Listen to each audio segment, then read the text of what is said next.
Okay, 1, 2, 3, 4. Ooh, I'm previewing this on stream. Risque. Very risque. But I trust my viewers. Now I said that, now I can't trust them anymore because somebody's gonna betray that trust. Betray that trust. Okay, good. Yes. Solid. I will call you. Oh, do we want to get a little bit of background music?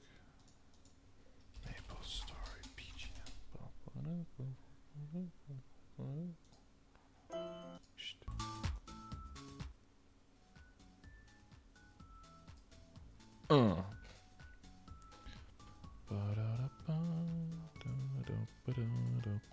Hello?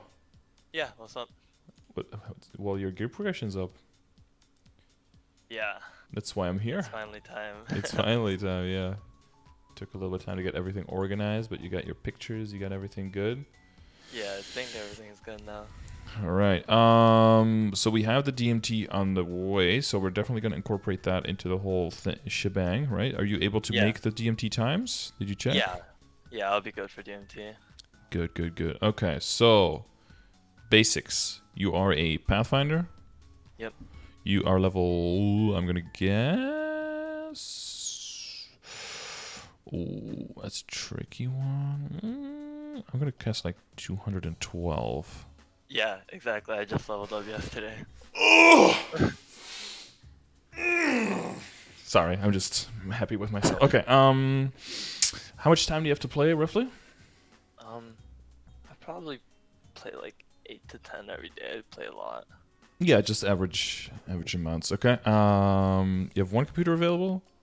I have 2, but I'm not really sure if I'd make a second con on my computer on the second one.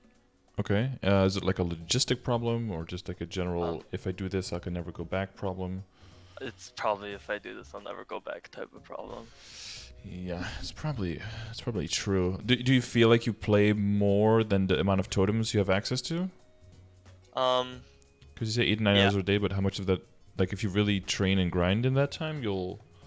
Well, I haven't really been like training a lot, so I'm not sure yet, but I think because like I played in Bara and I spent a lot of money, so like I'm not used to like not one-shotting mobs, so it's kind of tilting right now, but I think once I do get to that point that I'll probably start outdoing my frenzy and then I'll probably make a second Kana.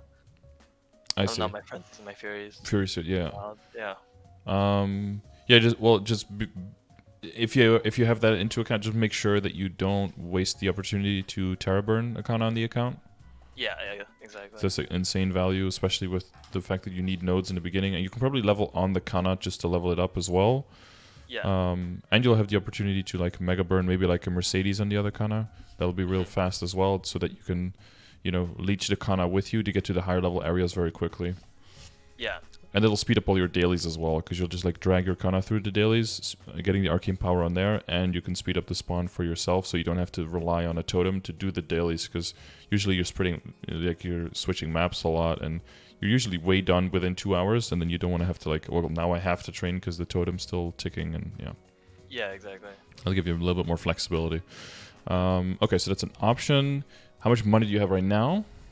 I have like 1.2, and that's without I still have Maple Tour. I haven't like gotten that yet. You just do the 2 runs a day? I didn't know if there was gonna be DMT, but for the rest of the week I'm gonna be doing all 7 every day till DMT. So I think I'll have, actually no, I should have around like 1.7, 1.8 bill by the time DMT comes around. Are you doing Ursus every day? Yeah, it's every day. So it's Wednesday, Thursday, Friday. It's on Saturday. 4-9, 360. Yeah. It's like a bunch of random money on different accounts too. So on different characters. So I need to just put that all together. Sometimes that helps. What I usually do is I basically just leave like up to, I don't know, like usually up to like 25 mil on a character. Well, no, like a little bit over 5 mil, like 6 mil, so I can buy a rock if I need to get out and dump everything else into storage. So I always know how much do I really have, because you have to be able to take into account how much do you actually have if you're trying to make decisions like these. It's very important. Yeah. I don't know if you have like exactly 1 bill on my Pathfinder though. Okay. Do you have like Philosopher's Stones and stuff like that you can maybe you could NPC for some extra money or? Oh yeah, actually, yeah, I watched your video on like how professionals are really underrated. So I actually have a lot of my Kana because I was trying to get like good flames and potentials. Uh-huh. So, okay. Yeah, I probably have like 100, yeah, I have like 100, 150 Philosopher's Stone on my Kana. That's good. That's like 45 mil extra. Yeah. 10, 100. Yeah. See, all those little bits do help, and to make it, it allows you to make better decisions with like. Of course, you're still working with averages and you're working with random. Of course, you know that. Exactly. But giving yourself the best possible information to make those choices is the best there for you. Okay, and what is your goal right now? Is it just progression? Is it mobbing mainly? Are you looking for some bosses that you're trying to aim for? Yeah, it'd be really nice to start getting to like struggle crowd parties because that's like what I really enjoyed when I played on Vera. So yeah, probably just getting into like struggle parties and also just soloing it eventually. So CRA for now? Yeah, for now. Okay, and how far have you gotten with CRA? Did you just do like carry or like 5-man or what? I've tried like a 5-man party, and then I mean like we finished it, but then I couldn't really. I don't think I was doing much damage, so it was pretty much a carry at that point. And then I also got carried enough to get all my stuff. I actually got my weapon yesterday too, so that's where I'm at right now. Okay, and that's why you have the cape as well? Yeah, I have Tyrant capes, yeah. Yeah, I do. Okay. Yeah, I started like, oh my gosh, maybe like 11, 12 days ago, so doing the Legion is a really big pain. Mm-hmm. Okay. Damn, I can't believe I guessed your level right now. Yeah, that was crazy. It's scary almost, right? Yeah. It's like, wait, how does he know? Yeah, exactly. Okay. Cool. So you have played in Battle Royale before. So wait, so you mentioned you're gonna do the 7 runs. Does that mean that you have like a bunch of maple points lying around? Yeah, I have a lot of maple points lying around right now, and I like the only reason I don't know like what else I would use it for except just to do the maple tour runs anyways. So yeah, I think that's good value, and you're getting 500 from the maple relay as well, right? You're doing that. Yeah, I'm doing that every day. Okay. Do you have a plan for the maple relay weapon? Or the box, I guess. Yeah, so I was gonna use it on my Kana, but then I saw in your video that you said not to use it on my Kana. So, I'm probably thinking about just putting it on a character that I plan to get to like 210 for the level 3 link. Mm-hmm. So, I'm not probably. I don't know. I hate Mercedes for some reason. It's just. It's such a weak class. Like when I was leveling my links, because I got Mercedes to 120 and then I just got Aran to 120, but then like Aran was a lot easier because he was so much stronger than the Mercedes. Early on, yeah, he has exactly. a lot more going for him for sure. Probably just one of the 3 important links that I'm probably gonna put it on. Wait, so this is a Terraburn character, and you have all the permanent CRA now? Yeah, I just replaced it. I was gonna change it this morning when I woke up, but then there was maintenance. I have like 9. It's 12 stars, and then I have 9% attack on it, and then like a really shitty flame on it. Okay.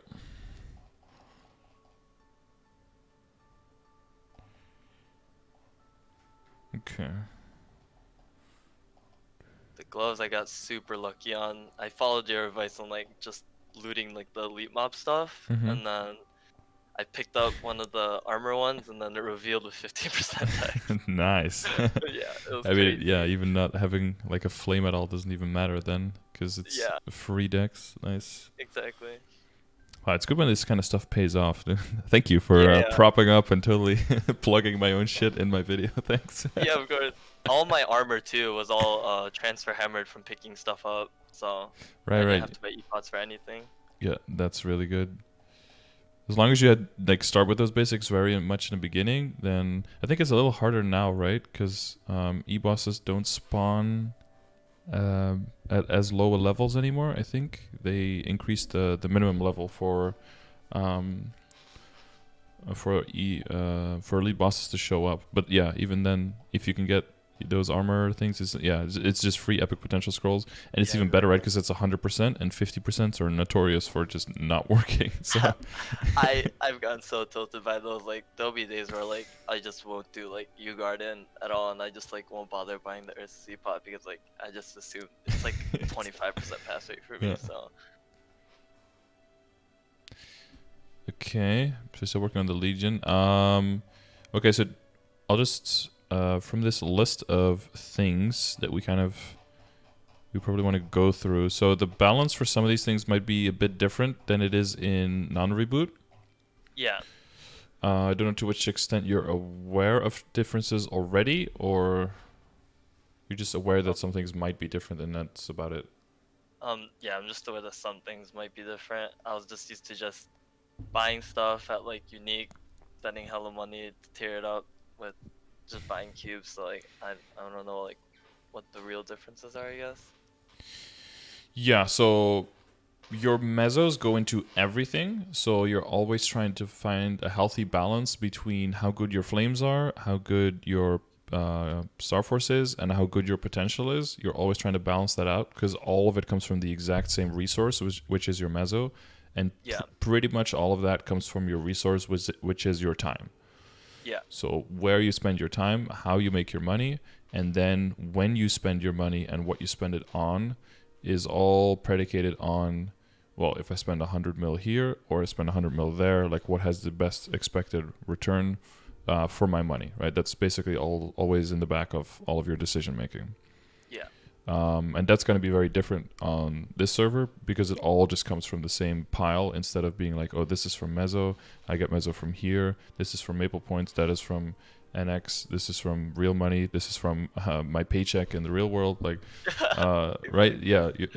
Because I knew people who were like back in the day, they were looking at like, okay, how much money can I make playing Maple Story? And if I just get a part-time job and make more money there and then just spend that on like, what is it, like the Maple Points, and then buy the Maple Points in the market, like how much can I make then? Oh, it's actually more efficient to just like get like a part-time McDonald's job and then I'll actually yeah. progress faster. Like it's kind of weird that it kind of works like that, but that's, I've heard some people like just actually go through that thought process and just get a part-time job just because, you know. Actually, that's insane. Yeah. And they would also like wake up in the middle of the night for the what was it, for the invasions in Krichas, so they could get the tyrant gloves and everything. And just set an alarm like every 2 hours in the night to like wake. Yeah.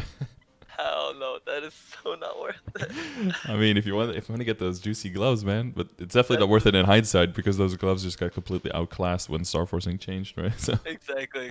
Yeah, I in have those hindsight, gloves on Bera, so. yeah. I have one. Well, I had one, and then I transposed it into a Sweetwater glove. Yeah. So that was like very, very good for a long time in reboot, and then it got completely blown out of the water. I was very close to Yeah. getting a second glove because I had Uh-huh. another Sweetwater glove. So I was gonna. Well, I actually had two others. I could have had three, but I gave one to someone because I already have three, and I was like, you know, it's better to spread the wealth at that point. Oh my god. Yeah. And I had one looted right in front of my nose by my mom as well. That's like my most viewed clip. That's actually so feels bad. Yeah, we were like, we were doing CPQ, and everyone, you know, you have the thing where everyone calls a run and then loots from that run, right? Yeah, exactly. And then she called that one on her Hayato, and then she was like, "Oh my god!" And then she she looted the glove like right in front of me, and I was like, "Is she serious?" Like my mom and her Hayato, which she can't min max at all because of the skills, and she's never gonna progress. And then that one has a Sweetwater glove, and I was like, my face is just like so disappointed in every way. She was probably so happy Yeah. when she saw that she looted it right in front of you too. But she was like she felt really bad, but she was like, well, I mean, it was my run, I called it, and I was like, yeah, I mean, it's true, but it's still really, really shit. Oh my god. Yeah. So anyway, with all of these things in mind, I have links in my channel with in my commands with a lot of information that's specific for Reboot, how we do things, I guess. Yeah. I went over cubing earlier. I don't know if you saw it. Maybe you weren't up yet. Yeah, I was. Yeah. But I uploaded it to YouTube. It's very Okay. short. It's like a 10-minute, 11-minute video. I basically just go into what my command does and where you can find which information on cubing specifically. I'll get into like a little bit where the application of it, I guess, for you. But if you want to like look more into the backup information on where is that coming from and everything, then you can like check that out. Yeah, for sure. Basically, for these things, I don't know if are you watching this stream? Yeah, I'm watching stream right now. So for these things, there's like some baseline information. My goal is just to make one guide video for each of these things, just to make it all palatable for everyone. All of these. Well, so for transfer hammer, that one's probably pretty obvious for you, right? Because you already applied it with the stuff. Transposing, I think, works the same in non-reboot as well. So I don't think there's anything. There's kind of the meme, I guess, with the Sweetwater Kataras if you're playing dual blade. I don't know if you're planning on dual blading at all ever in the future, but in Reboot, so in general for Sweetwater stuff, in Reboot the drop rate for the weapons for your characters is way higher. Yeah, I definitely saw that. Yeah, so if for any character you're trying to do like more solo progression, or maybe if your very next character you really want to just do it like the struggle way, for example, you're probably going to be relying on a Sweetwater weapon because of the ID and the boss damage on it. And it's very reliable to get. Like, for example, my Night Lord got the first claw before I even finished like unlocking Herbtown. I already got one from my first or my second green pulpo, and it was already done before my second day was finished, before I could even unlock CPQ. So I was like, oh, well, guess I'm out of here. But there's a very high chance of getting it for CPQ if you unlock Herbtown. So that's a very pivotal piece of progression. And the other equips are very rare. But all of them are pretty much non-important for your progression anyway. The gloves could be good for a bit. Well, they could be really good because they have a lot of base weapon and magic attack, right? But and then combined with a weapon that could like carry you over for a while, because the gloves is kind of muddy because there's a huge gap between like a decently flamed Von Leon or Necro glove, and then the next thing is basically like a legendary 17-star Abzo with like critical damage is basically like that's like the next step. So there's like a huge chasm of like 8 gloves or 9 types of gloves that are all roughly similar, and then and they're all just kind of bad. I mean, probably your glove that you have right now is probably already at that level where the next thing you get is probably Abzo.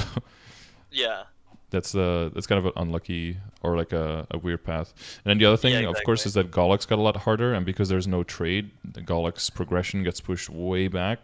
Oh my god, yeah. I came in without knowing that Golux got updated, and I tried doing normal at like 400, 450k, and I got bodied. So I was like, what the hell is happening? And like Golux used to be like a pretty easy boss. You're like, did I forget to kill a piece? Is he hard? Like. Yeah, I was like, yeah, exactly. I thought I was on like on Hardlux or like Halux or something. I was like, did I really forget to kill any body parts? Yeah. Yeah, I totally feel. And then you go out and you're like, wait, why can't I go back in for my second attempt?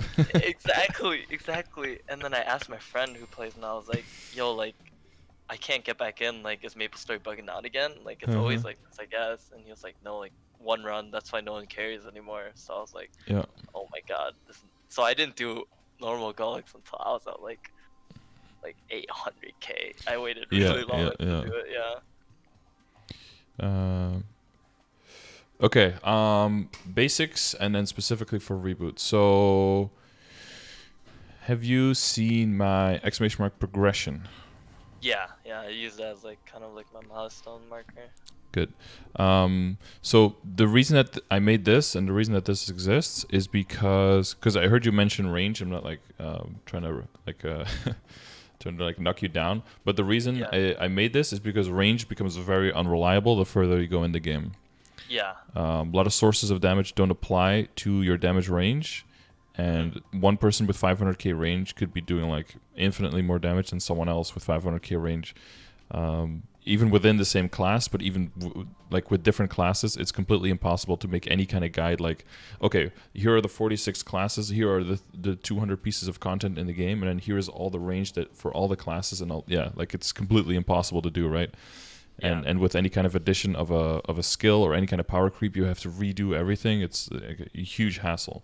So I made this to kind of like simplify, and to also individually be able to link like, why are these things important? What is the general thing you're aiming towards? So one thing is that we take your damage range actually completely out of the equation because it doesn't matter.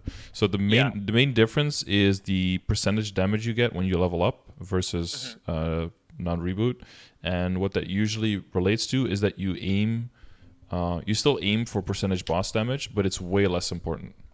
Oh, okay. Because when you're bossing, your functional damage percentage, I don't know if you've ever like dug in a little bit in how damage is calculated.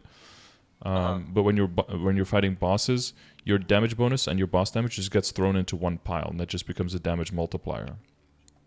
And because they get thrown together, and we get so much passively percentage damage, therefore you get like diminishing returns on stacking boss damage, basically. Oh, okay.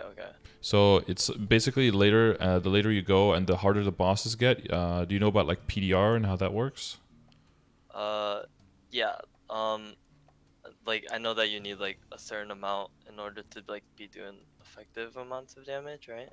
Yeah, so bosses have a certain amount of PDR, and if you want to double check, if you check > dailies or weeklies, it goes to the grid of like which. So this also takes into account the progression grid. Like if you're pretty much up to par with the progression grid, then you can follow the dailies grid as to like the level requirements or the level advice on when to do certain things. Oh, okay. Oh, I didn't see the second part. Yeah. Yeah, I know it's kind of like hidden. I often wonder like if I should do it differently, if it should be like two different sources. I didn't want to throw it all into one thing though. Yeah. Yeah, I don't know. Maybe I have to have it on one spot. I think it was just because I was oblivious and I wasn't looking carefully. Yeah. So this takes into account the progression tab. And if you click through to the information here, it takes you to the wiki page that gives you information about like what level is the boss. Yeah. And what is their PDR right here. So that can give you information on how much IED will I need to do enough damage. And this is also very important because another big difference between reboot and non-reboot is that we have a huge penalty for attacking monsters that are higher level than you. Yeah. You probably already noticed, like, oh, I'll just go to this next monster that you're used to training to, and you deal like 2,000 damage lines. And it's like, wait, what happened? Yeah, I was like, what happened to all my damage? Yeah, so that's here on Maple Stats. That one looks into like all of the numbers. So this is also where you can look at like how is damage calculated, like how does stat work, how does added stats, like basically all of the background, almost like data mine typed information, like where can you get damage percentage, damage to normal monsters, boss damage, like how are the formulas made. Like this is like how IED works. Of course, I'll explain it to you a little bit differently than this because like for most people this doesn't make any sense, right? Yeah, it looks like code to me. Exactly. This is basically the way to understand IED. So every line, well, let's do the level thing first, and then we get to IED because those two things kind of work together. So let's say I think it's final damage penalty or reduction. I guess I'll look at the table of contents. Maybe I can find it here. Oh, I think I've clicked it before. Damage output, level difference multiplier. Here we go. So there's one for non-reboot worlds. So you see, like if you're 5 levels or above the monster, you get 20% final damage extra. Yeah. That's what you guys get. And if you're at the level, you get plus 10%. And you're basically at neutral already, like 3 levels below. And let's say if you're 10 levels below, you're at 25% penalty. Yeah. 20 levels below, you're 50. This is pretty forgiving, right? Like, you have to be 40 levels lower to deal no damage. In Reboot, if you're 5 plus or higher, you get only 10% final damage, so that's half. And if you're at 0, you have no buff already anymore. Oh, okay. And then it's 5 level penalty per level. So if you're 5 levels below, you're already 25% off. 10 levels below, you deal half your damage. So If you try to Oh go man, like 15 levels below, you could try to go to monster. You deal 12.5% of your damage. yeah. So that's basically, probably something that you ran into when you were like, oh, I'll go to Drake's at level 30. It's like, nope. yeah, You're exactly. like I you're hitting tried once. that. Yeah. Yeah, I tried the gold beach too, and I was like, I Yeah. literally do like 7 Nope. damage. It's Yeah, not not happening. working, not working. So that's where all this comes from. So this is why in the beginning in non-reboot people level way faster because they could just go to higher level monsters with like way higher levels. They can use double experience coupons. They can pre-make gear. But this is why Yeah, in the end game, when everyone is basically just one-shotting everything because they're so strong, this is why yeah, reboot in the end game gets way faster because our monsters have more HP, but they give way more experience. But if there's no higher level monsters that you can run to in non-reboot to make up for that difference, then reboot just goes much faster because there's no way of catching up. yeah, yeah. So that's why that dynamic with the leveling up works. That's why the highest Adele now is in non-reboot, and they probably will stay the highest until like 255 or 260, probably until you get to Limina, right? Yeah, yeah. And then the reboot guy is also going to get to Limina and is going to start one-shotting there, just getting way more experience per kill, and the double experience coupons and non-reboot aren't going to work anymore. And Yeah. then non-reboot is going to like probably barely reach 270 or maybe like 271 or something, and then reboot is already going to be at 275 probably, something like that. Yeah. Yeah. So those are like the two major differences when you like in progression in reboot. Some of them you probably already like run into, but now you know like where's that coming from. And if you want to ever like Exactly, yeah. read up on that, you can always check here. But that's why it's also important to know the level of the bosses, and that's why that's already also incorporated into this level advice here. Oh, okay. So it'd be like, well, maybe you have like the damage range. You're right. You could have the damage Yeah. range to kill the boss, but if you're 10 levels too low, your final damage is like is so Yeah, it's low freaking that fine. you're just not gonna kill it. And you know, in MapleStory, the best mechanic is damage Exactly. because it reduces the timer of the bosses. So if you don't, cause you just have less RNG that you have to deal with. So if you can't, if you can't get your damage through, then you have to deal with the actual mechanics of the bosses. Some of which, well, a lot of which are very bad and outdated, and not fun at all to play around. And then you get bodied by Gollux suddenly breathing into the portal on the left side and Exactly. having a bit more HP than you're used to. Yeah, but I do always advise people to just go into a boss and just try, because you can learn infinitely more from trying something yourself than by just hearing someone talk about something and then just being like, oh, I guess I won't do it then. Like the only true way to lose a run is by not using it. That's my my stance on that. So so you can see for the leveling up is like 110 and then 130 and then 190 on hard. So you can already see like even if you can, I think entry level is 175. So at 175 you're getting that reduced 87.5 what was it? Yeah, 87.5 reduced damage. So even if you have godlike mechanics and you know exactly what this boss does, and even if you're like a shadower who has like 100% counter kit, you're still not going to kill it because your boss run is lasting 8 times as long as it would otherwise. So you're just not getting through that. But when you look at the PDR, you can see that the PDR is pretty forgiving. It's 50% here, 50% for normal, and 120 for hard. So that's not that bad. That's pretty forgiving. You don't need that much. When you're looking at other bosses like CRA, that's maybe something that wasn't that important for non-reboot, but like in let's see if we can find control. If we can find Vellum. Oh, here. So Vellum was changed recently from 300% PDR to 200. Oh, okay. So basically that meant that with one line less of 30% IED, you would still have the same penetration and the same damage dealt to the boss. So to make it a little bit easier for people to get to the point where they can commit more damage to the boss, because he was basically the gatekeeper of like mid game and reboot. He still kind of is, but became easier to defeat, and then the codex got removed. So there went our 30% ID line that we didn't need anymore. So now we're kind of in the same boat as before. But so, and there's also MDR. So this is magical damage reduction and physical damage reduction. MDR is pretty much a non-starter because I think there's there might be 3 or 4 classes who have any kind of MDR. For everyone else, it's just so basically just this is just defense against magical and against elements, and this is against physical damage. The thing is though Yeah. that every type of damage is some kind of element, even just normal damage. So this always applies. Oh, okay. And the only way you can really get this is by getting insight Oh. with your traits. Trait?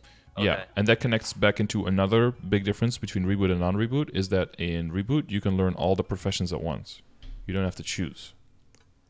Oh, it's not 3.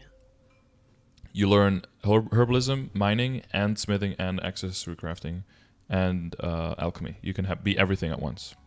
Oh, okay. It's like, okay, I could just do it on one character. I was trying to do it on Yeah, 2. yeah, Okay. no, yeah. You could just learn everything on one character, and yeah, there's like a bunch of things. But if you check, I don't know if you checked the ! new to reboot command with some tips. Yeah, Yep. I've seen it. So one of them is like always harvest the big flames and the big flowers and the big veins that you see, right? Because they just give you the a lot of raw materials and even the refined materials, Yeah. and that'll help you level up your alchemy a lot. And then that'll be useful to get those philosopher's stones, right, on all of your characters, because you can't trade the equipment around and just extract it somewhere else. You have to level Yeah. them up on all the items individually. Yeah. Yeah. And then also, it's always nice to have your alchemy higher level than smithing and accessory crafting, because then if you click extracting, it'll automatically go to the screen with 10 items instead of the one with 5. Yeah. Maybe you noticed that Yeah. I changes saw that on my sometimes. Kona. Yeah, exactly. So that's because of the level of one of the two being higher, that it defaults to the higher level one. Oh, okay. So the only other way to get like, so this is like reduce elemental resistance, I think, is a stat. So that's what you get from leveling your insight. That's why I usually advise people to use straight boost potions that they have and everything into insight instead, especially if they're trying to like min max on a character, because that's in the end game, that's like the best final damage boost that you can possibly get on top of everything, because there's just no other sources in the game that do this, so that like fully applies. Okay. So it's like a 5% reduction, I think. So that's basically 2.5% final damage increase. So that brings us on how the PDR and MDR work.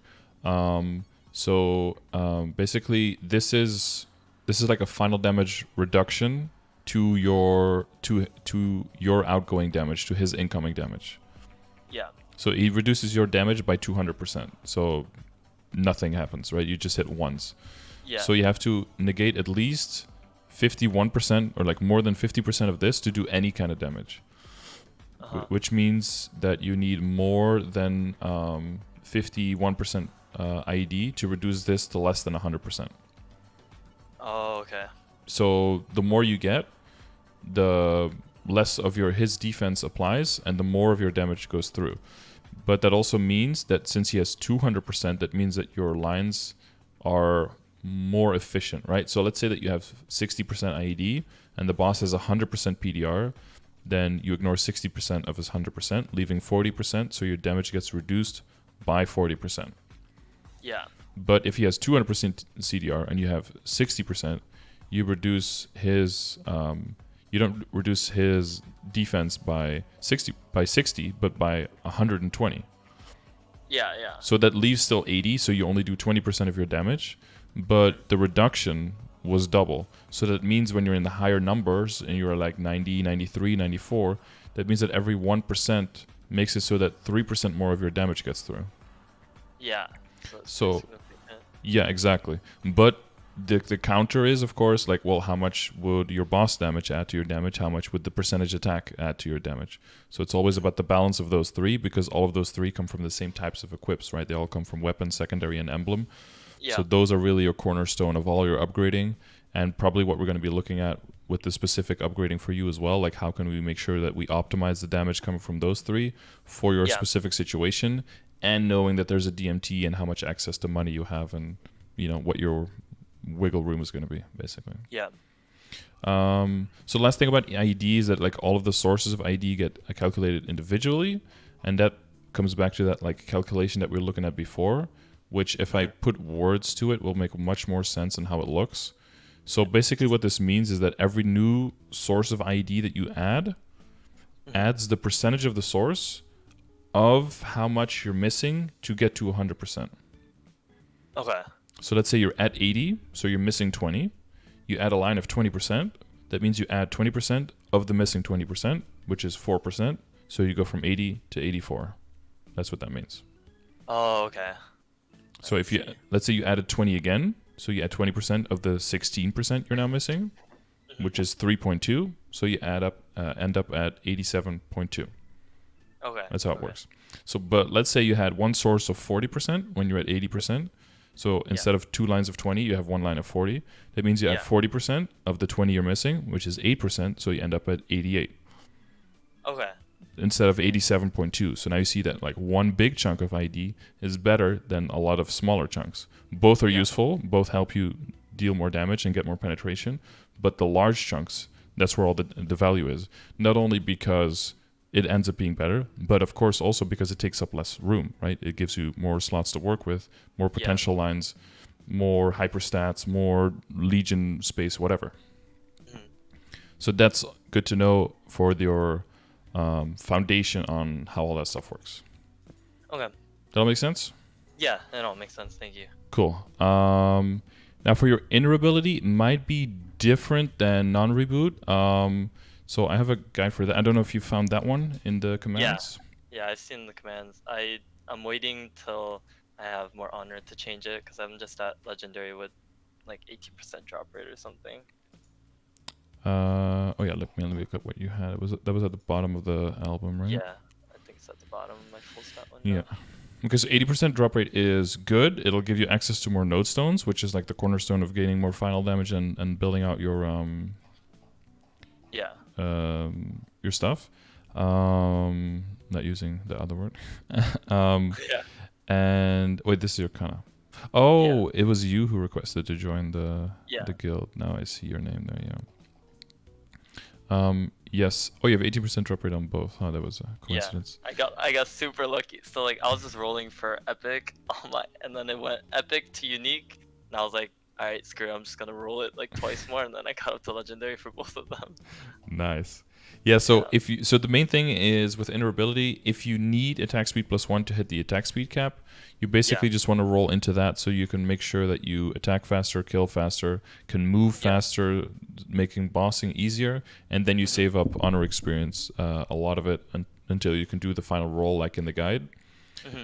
If you don't need attack speed +1, something like you have with a combination of mezzo and item drop rate is ideal. That's perfect because you're just going to be training and you want to make sure you get max efficiency and better drop rate while you're training. So it's the right idea. Just hold on to this. Save up a bunch of honor experience. So the main source of honor experience is just killing monsters. The more drop rate you have, the more of those honor medals will drop. Doing a lot of bosses. You can buy them from event shops sometimes, which can be an important resource. Like right now, for example, they are in the event shop. I don't know if you have some points that you're going to allocate to that. But you do have another week, so maybe you can get some more points. I think I am because I just buy out the nodes is all I buy out. Yeah, it's probably a good idea, yeah.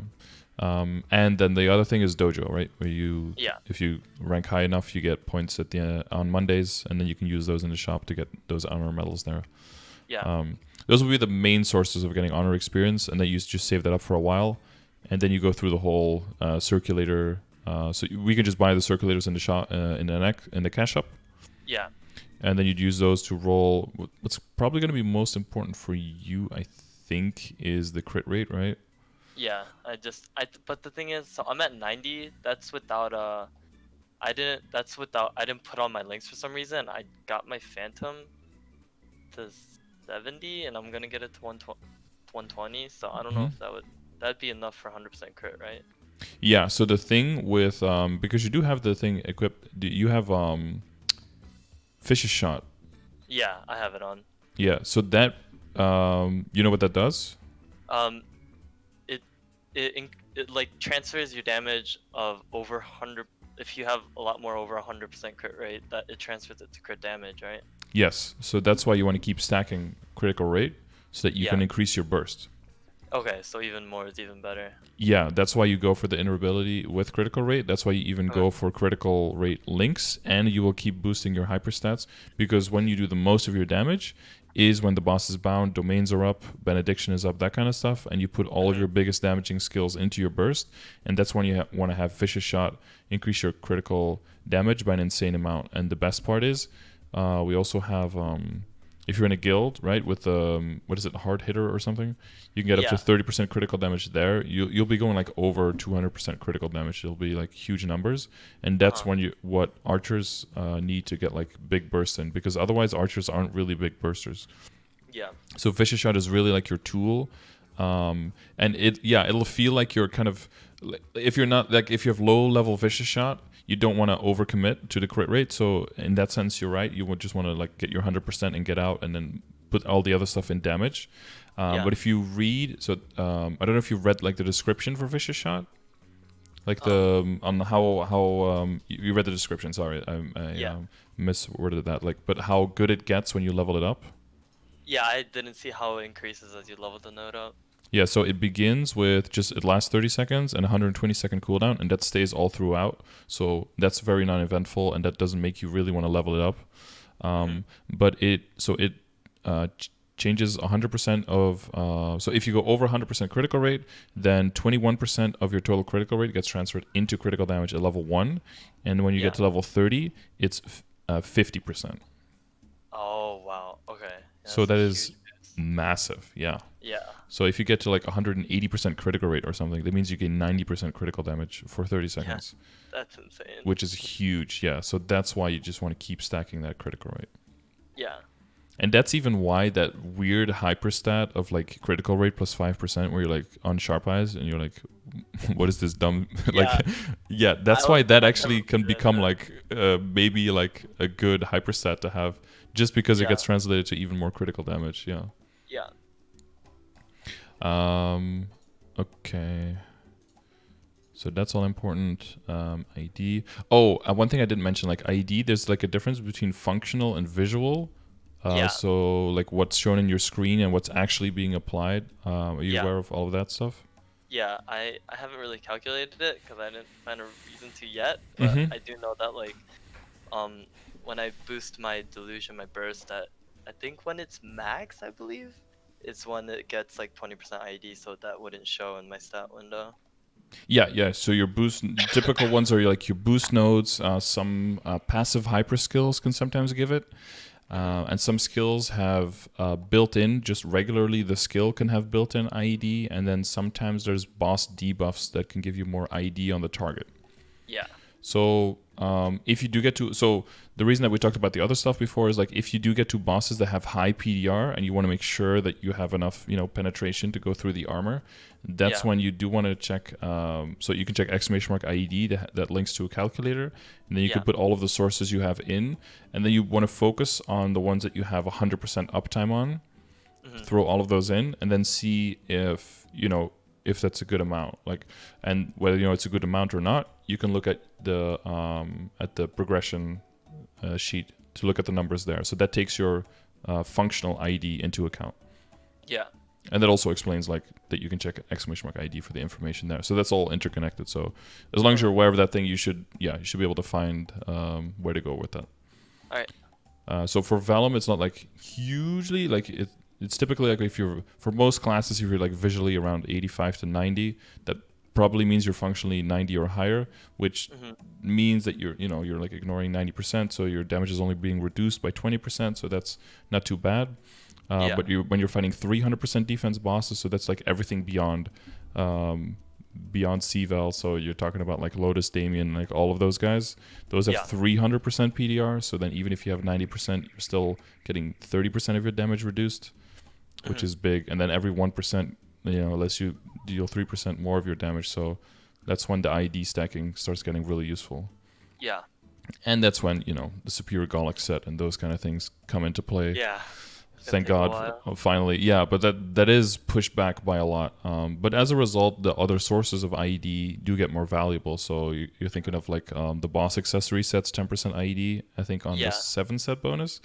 Yeah. And the 10% from the Monster Park medal, 7-day Monster Parker. I don't know if you're going for that one.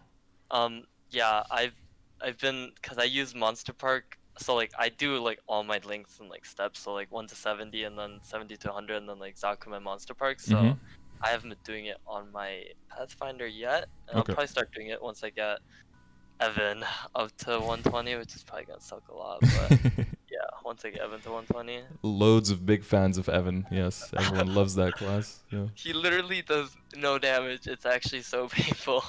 Mm-hmm. I like training Mihail more than I did Evan. Yep. Okay. Okay, and then flames and flame score. Have you looked into that guide of mine? Yeah, I've been slowly just calculating my flames to Mm-hmm. see what's like, just where I'm at, but I haven't really looked into it too much because I haven't been planning on like flaming anything. I just throw my Mm-hmm. flames on like whatever is like pretty bad. So like some of my stuff that don't have like any like main stat or all stat, I Mm-hmm. usually throw my flames onto those. Okay. So what our boy Sethi boy has done is made this flame score calculator in the beginning when you're Yeah. like not aware, and he recently added this extra part in the bottom where you can enter more items of yours and save their Oh, okay. scores, and then you can kind of compare them with each other. So you could do like I don't know, like my CRA hat has, um, um, let's say the CRA hat has, what does yours have? Where is it? Where is it? 24 dex. Oh, that's actually pretty nice. 24 and 5 in late game. Yeah, you are a dex user. And then, and then we put in CRA hat, and then we click save. Boom. Oh yeah, it's nice to keep track of it then, Nice. so And you then can you can actually see it. compare them. You can compare them together. Yeah, and this one has so 12, 12, 44. 12. Wait, is it like this? No. 12, 12, 40. Oh, whatever. Whatever, dude. Whatever, dude. And then 4 here. Boom. And then you put here, like, see, array. What was that? The top? Top, Yeah. yes. Top, and then save. Why is the 5% offset there? That shouldn't happen. Boom. There we go. I was like, oh man, 72. Yeah, I was like, that's not right. That didn't feel like a 72 when I entered those Yeah. numbers. Yeah. So then you can, yeah, and if you do that for the, so you know, like the gears that are within the same level range and the difference between flame advantage and no flame advantage. Yeah, and Yeah. also like items that do get boss flames and such. Yeah, that's used to be called boss flames, or some people call it KMS flames. Like that's all. I think officially the wiki page calls it like flame advantage. So yeah, I will call it like whatever in the moment. I try to be consistent. I try to call it consistently. Call it boss flames now. No, there goes my consistency. Try to call it flame advantage now because Yeah. boss flames can be a bit confusing. Uh-huh. Because even items that come from bosses and are part of the boss accessory set, like the horntail pendants, still don't get the flames. So it can be a Yeah. bit confusing for new players to be like, well, I thought it was a boss flame, but this is from a boss and it's in a boss set and doesn't get, Yeah. yeah. So it's like some just have flame advantage, some don't. Like Hmm. that's what I tend to go off of. Yeah, but this hopefully this should help you in the beginning when you're just setting it up to visualize a little bit better to see if there are huge differences or if everything is actually really close. Yeah, for Um, sure. but yeah, usually the way I go with flaming is not like buy a whole bunch because as your perception is already correct, like there's no when you compare it to star forcing and to cubing, there's not as huge of a difference to be made Hmm. until all the other things are already kind of in place. And flames Yeah. in general is just something that you slowly kind of work up with flames that you get here and there. And Hmm. then when you get to the point where you're kind of like settled with your gear, then you start looking at, okay, how much am I really, could I really be gaining? Let's say that you have like 12 items and all of them could gain like 30 flame score. Like, oh, that's Hmm. like 360 stat though. Like that can be pretty massive. And Yeah. it's more of a power in numbers kind of thing with flames. It's never like one flame on one item isn't gonna, make you super strong Yeah. suddenly. But it's it's all of the little things working together. Hmm. Yeah, that'll get you there. So that flame score calculator can definitely help you out. But as long as you're aware of like the differences, what's good, which one gets good flame, which one gets bad flames, what are you generally gravitating towards, like which equips and which sets and everything, Yeah. then you're fine. And then the last main thing is like your V matrix. Are you like completely up to speed on how the V matrix completely works and what could be a good matrix to build, etc., etc.? Yeah, I quit like a month after Fit Job came out, so I've been looking into it. I think Mm-hmm. I have so I was confused, so I have like this is a perfect trio, I'm pretty sure, Torrent, Burst, and Deluge on Reddit at least. Mm-hmm. And so I was just assuming that I need 9 skills, so I just need to have all 9 of those skills on 3 nodes. Is that how it works? So you have 9 skills that you need to boost. Yeah. The highest level that you can boost to with the nodes itself. Okay, so Uh-huh. there's two. Okay, your matrix levels up with the matrix points here, Yeah. and that makes you level up the slots. And then Mhm. the nodes themselves can also level up. Yeah. And so the matrix slot can go up to level 5, and the node itself can go up to level 25. Okay. So together they could go up to 30 max in Yeah. one node in one big slot. And every boost node can be boosted up to a max of level 60. So Oh, every okay. skill can be in 2 different boost nodes that are both in a level 25 node, both in a level 5 slot for a max of level 60, giving you a total of 120% final damage on that skill. Oh, okay. So if you have 9 skills that you want to boost, you have to have all of them in 2 boost nodes, so that it makes 18. So in total, that's 6 boost nodes that have one of the 3 ones that you need, preferably in a combination that allows you the biggest flexibility. So what I mean by that is some skills you might only use when mobbing, and some you might use only when bossing.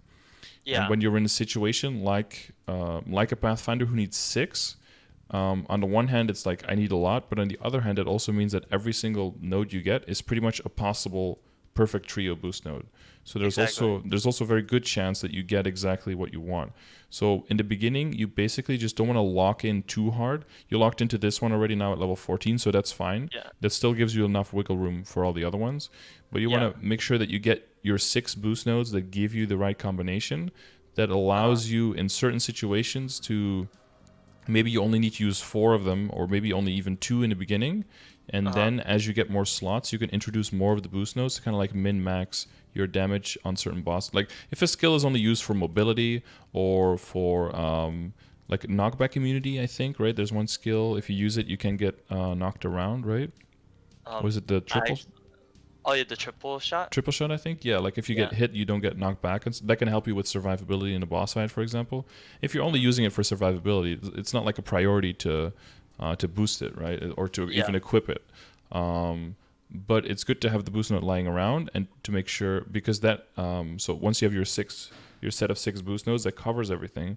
The beautiful thing is there is which ones are your like your priority skills, which ones Yeah. need to be boosted in, and which ones can be disassembled. That gives you the freedom to use your shards how you want and to level up your important skills, like your maybe decent holy symbol and maybe like your vicious shot. Yeah. Yeah. So that's why it's also important to know like which skills are really used. So this is now your bossing setup, I think, right? Yeah, that's just the one I use just because everyone told me that like boost nodes is like a huge increase to your damage, and it Yeah. definitely was. So, Mm-hmm.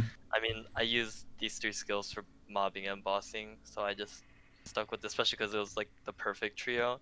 Mm-hmm. So, I just like committed to it. Yeah. Have you checked on the? So that's why on the Reddit thread, there's like that's why they don't just say exclamation mark Reddit. No, that's not what I'm looking for at all. Yeah, that you don't have to Um, place them on like a perfect spot. You can yeah, just exactly. have a That's why they don't combination. just say like, oh, boost these 9 nodes, but they say like, Yeah, here are the trio one, trio two, trio three, yeah, because that helps you with like when do you want to use them. yeah, So you have burst, deluge, torrent, and then swarm shot, triple impact, glyph. That makes sense. And then I think raven, ancient astra, and combo assault.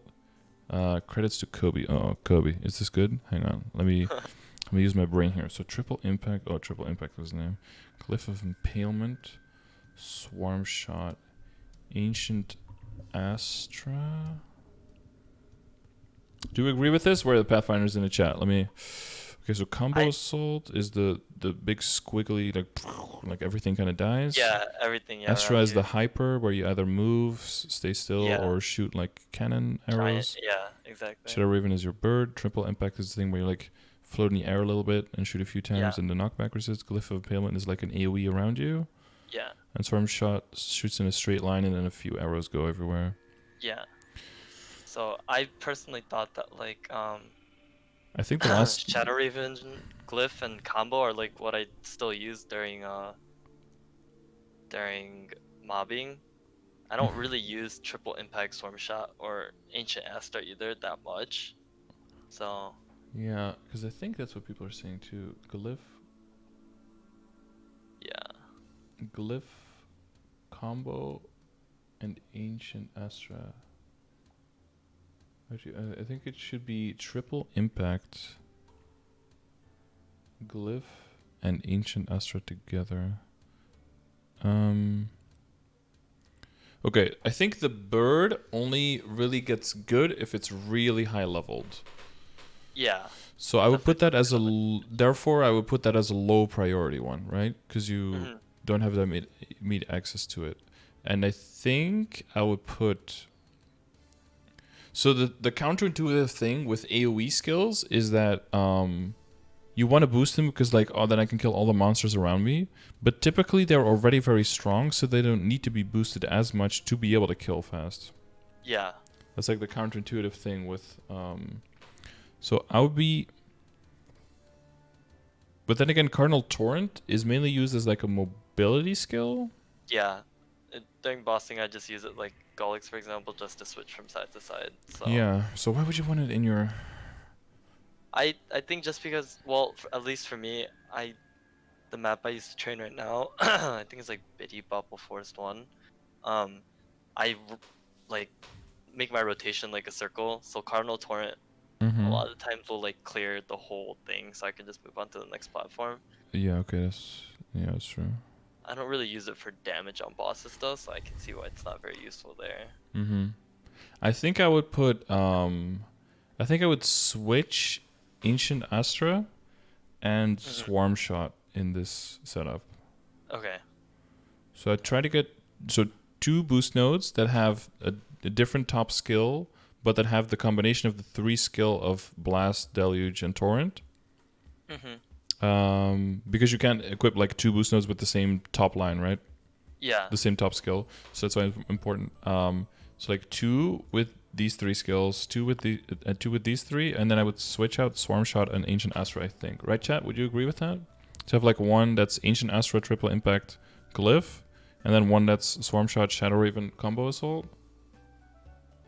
I think switching those 2 might be better. So typically, in the past, you couldn't really be this picky because people had already the boost nodes and they were limited in slots and everything was already leveled up and like redoing everything was a nightmare. Yeah. But all the newer classes that came out, you basically boost everything, and all of the skills are already pretty set. Like we're getting a new skill node, but that doesn't really affect anything because by the time you get that, you have new slots and you just equip it and it's whatever. Okay. Yeah, people in the chat agree. Okay. So your first trio would be Burst, Deluge, Torrent. Your second one would be Ancient Astra, Triple Impact, Glyph of Impalement. And the third one would be Shadow Raven, Swarm Shot, Combo Assault. Okay. So that's a total of 6 boost nodes. You don't have to start leveling all of them, but you want to make sure that you have all 6 so that you know for sure which ones can I just level up and boost when I open the nodes, and which one can I disassemble and turn into shards and then help me level up my Vicious Shot, maybe my Decent Holy Symbol, that kind of stuff. Okay. So right underneath that one, I have my other nodes. So I should just disassemble those. Well, I wouldn't disassemble anything, because every single skill, every single node can be a tri-node. So until you find those 6, every single leveled up boost node you have can become a boost node that helps you level up another boost node. So even when a boost node is already level 18, and you find your other combination, then you can just use your level 18 to level up the other one, and it just transfers all the experience. Oh, okay. Because when you disassemble, you turn it all into shards, and you get like an efficiency of like 15 or 16% back. Whereas Yeah. if you just use it as a boost node for another one, you get 100% efficiency back. So you want to make sure, and you want to try to aim for that, right? You want to try to aim for one that starts with Swarm Shot instead. Yeah. So that you, yeah, so they're like no harm, no foul whatsoever so far. So Yeah. it's still 100% salvageable, yeah. Yeah. Yeah, Okay. but instead of the one of each that you were going for, you're going to need 2 of each. That's just the main difference. Yeah. And then you're gonna, because what I assume that you've been doing is like using the shards to make more Cardinal Torrent ones to level up this one. Yeah, because I was trying to hit. Well, I hit the level 20 yesterday, so because I wanted like the boost. So yeah. Yeah, exactly. So Spamming into that one. yeah, so now that you know that you need 2, you can divest and like switch the input and the value that you have into 2 boost nodes instead, and the second one is going to level super fast again, right? So that's going to be the point you need to be to get from 20 to 25, or from 20 to 30. We'll probably get the other one from 1 to 20 as well. So your final damage will go up even more faster than it is now. And then you'll get to the level 40, and then you get your IED out of there as well. So that'll help you as well with the bossing later. Yeah. So the only one thing is that you're going to be using way more slots than you were anticipating using. So Yeah. you might have to like some stuff. Yeah, have to rearrange, see if the bind is really necessary, see if the Ravenstorm adds enough damage on bossing at level 1, see if the shell is super important, or if boosting your final damage by 40% maybe is a little bit more important. It's definitely gonna be the boosting the final damage. And I also think Vicious Shot at level 1 might not be super useful yet. Yeah. So yeah, that's mainly when people are asking like, hey, should I buy an extra node slot or should I wait? I always say like, well, it depends on what you're gonna put in there. Are you going to put like a decent holy symbol in there to be training? That's probably very useful. Are you going to put an extra boost node in there that's level 1? Probably not very useful. That's 2% final damage. Are you going to put a level 10 boost node in there? That's probably pretty useful because you get your 20% final damage increase. So it always depends like what are you using it for? Is it just if you're bossing and you're throwing in Erdanova, for some classes, it might not be super useful. It depends on which bosses you're doing at that level. If it's a boss that like hops around the map all the time, doesn't stand still for a single second, and you can't commit any of your burst damage, then Erdanova might be super useful. So it's all situational. But you have a decent amount of slots already, so I think with the extra boost node there and centering around these 3 skills, you'll see your damage go up a lot as well with that new setup. Do you think guided arrow is worth anything, or should I just disassemble it? I like it, but I feel like I'm one of the only people. I feel like if it doesn't like I'm not that strong, so I can't see like it. It doesn't feel like it's doing like any damage. So you want to eventually get it, so I would just keep them for now. Okay. The one thing I would disassemble is like spare decent skills that you probably won't even be using. So like your decent sharp eyes, you'll never use that, right? Because you have real sharp eyes. Decent hyper body, you're never using that. Decent advanced blessing is probably way far down the line, so you could maybe keep 1, but if you get more, you disassemble all of that. What is it, like blink, door, you get rid of all of that. And then the Erda Nova, you probably want to level that up because it decreases the cooldown, and the basic cooldown is atrocious. Yeah. Rope lift, I don't know to which extent you use that because you have Cardinal Torrent and you have an up jump, right? I don't really use it at all. The one upside, like very late in the game, is that a rope lift actually gains 1 all stat with every level up. So if you put it into a level 5 slot and it's level 25, you could get 30 all stat from that. But that's like very, very far down the line. We're talking like min-maxing at level 265 basically. So until then, maybe getting there faster by disassembling them might also be a good idea. But something like the guided arrow, I would just level it up so that it's all like condensed into 1 slot, so it doesn't like fill up your inventory too much. But then just leave it on the side until you have like, well, you're gonna get 5 more boost nodes, so until you have like at least 6 or 7 more slots. So it's pretty far down the line, Okay. Okay, that gets us through like all of the basic stuff that I think gives us a very solid foundation to go through your equips, and then you'll probably a lot of things I'm saying will like make way more sense because of all the stuff we already went through. Yeah. Okay, so you would be able to get like 2 bill probably by Saturday. Yeah.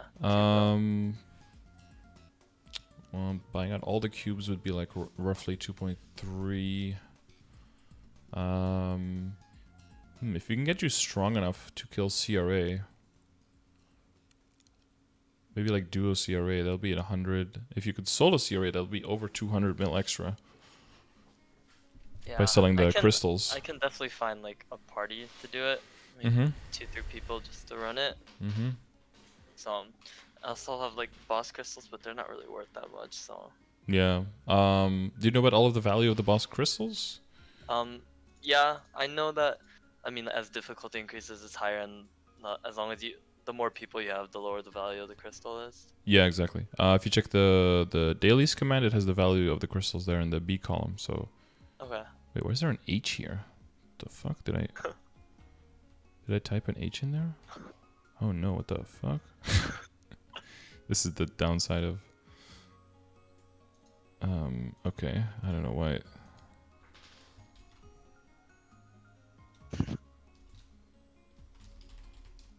I don't know what word was there. There was not an H. That's for sure. Oh.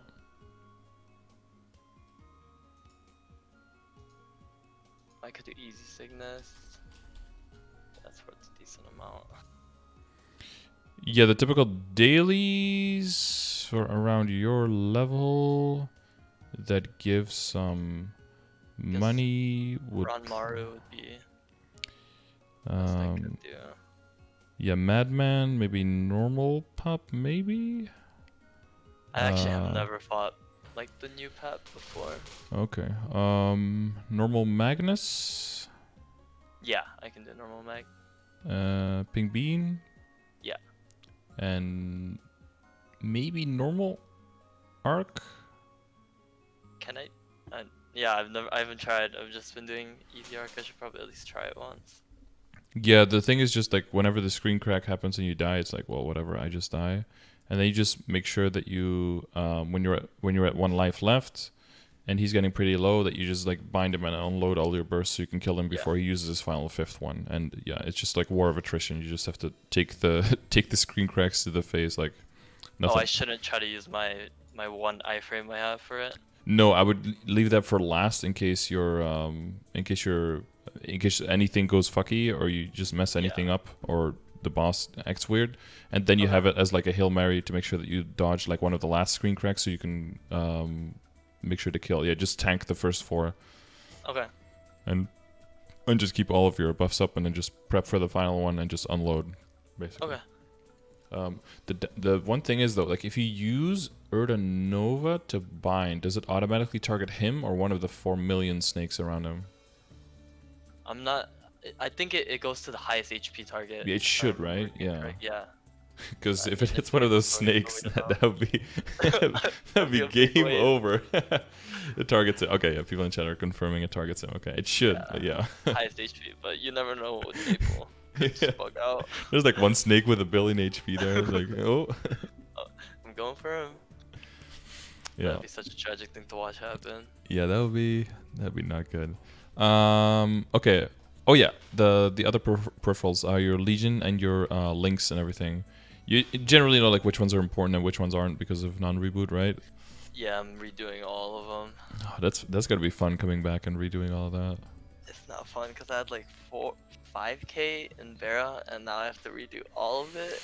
It tilts me just a little bit, but after I got a couple of them, it got a lot easier. Especially, I don't know why Iran, like the combo orbs give so much for some reason, it feels like. It's crazy, right? Yeah, if you get to rank level 3, they give plus 900%. Yeah. And then all your characters that kill monsters independent of each other, they build combos so quickly, and the orbs in the beginning give like half a level or something. It's nutty. Insane. Yeah.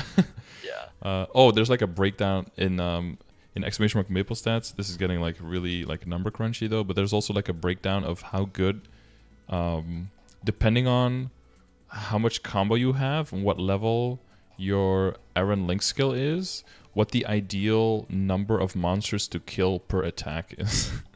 Oh, really? Yeah, That's because crazy. you get like what is it? You get like a multi-kill bonus, right? If you kill multiple monsters at once. Yeah. Um, but if you, is it multi-kill?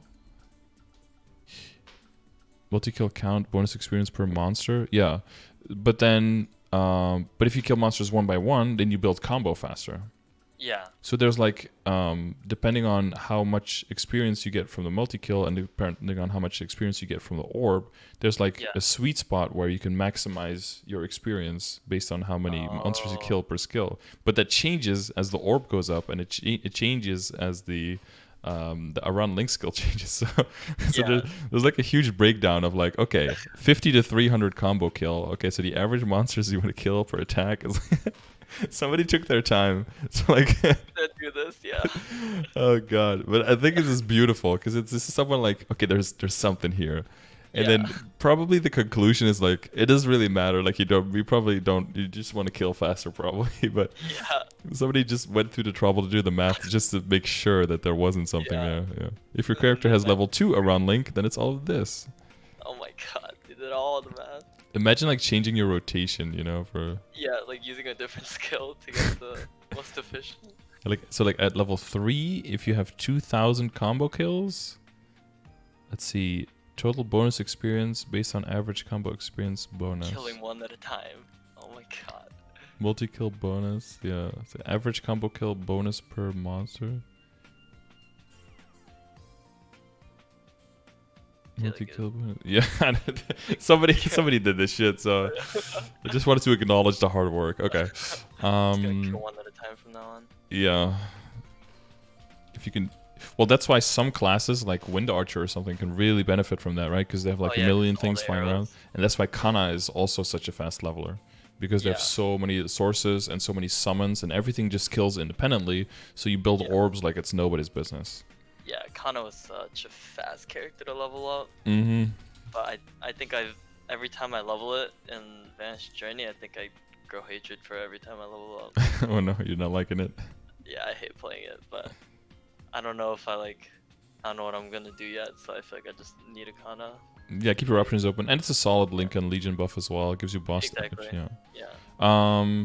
So if you're ever, so this is like a general advice on like priority on which characters to level up, because of the Link skill and the Legion buff they have. Yeah. And then you already know the characters a little bit, but so this is purely based on Reboot. I have like basically what the characters are like compared to each other in the different stages Yeah. of the game, what they're good and bad at. So if you already know the classes, this would probably make a lot of sense. But like the leveling speed is usually like a good indicator on like which character do you maybe want to burn, and which one do you maybe just want to level straight up. Like how much Yeah. value is a Mega Burn or a Terra Burn going to have for your account? That's usually a combination of like how good is it going to be Link skill Legion wise, and how shitty is it going to be to level up. That's usually where I get the value for that. So that could Yeah. help you if you're like, should I do this one or that one? And that can help you with that decision making process. Gonna be doing marksman with my Burninator because everyone just says it's awful, and I remember it being pretty bad. So Yeah, the hitbox on the main skill is just a straight line, and that hurts. You do kill those monsters in that straight line really hard, but like nothing else. So yeah, exactly. but yeah, like you already noticed, like once your Link skills, your Legion, like once that starts growing a bit, like every next character goes better and better and better. And that's what it also takes into account here, like because these are like the fundamentals, right? Experience, and then crit rate, crit damage. That's like the things we talked about. Once you have those fundamentals in place, then all the other characters just it'll go so much faster. Yeah. Okay, now we get to the actual equips. Yeah. Let's see. Okay, I'm gonna scroll through this really quickly and see where you're at. So you got the 3-set alien fragment. Yeah, I'm waiting for the SS ring on the new shop to replace the ring, and I'm gonna equip the second. Oh, you got 4-set. What is the 4-set bonus? Wait, I have 4 set? Oh no, you don't have the second pendant. Yeah, okay. Yeah, not yet. Yeah, I'm gonna replace it once I get rid of the ring. It's so bad. Yeah, I can't get potential. It's rather unfortunate. Yeah. And it doesn't I even mean, have any weapon attack. Oof. yeah. No Literally redeeming qualities. nothing. It's actually so trash. Oh god, it's like worse Yeah. than like a what is it, like a vanishing? No, the Sonic Crusade rings are like better than Yeah, this. it's actually worse than it. Yeah, it's so crazy for 180 equip. I mean, it rounds out like a 50 attack boss set, so I guess it does Yeah. have that going for it, which is pretty nice. Yeah.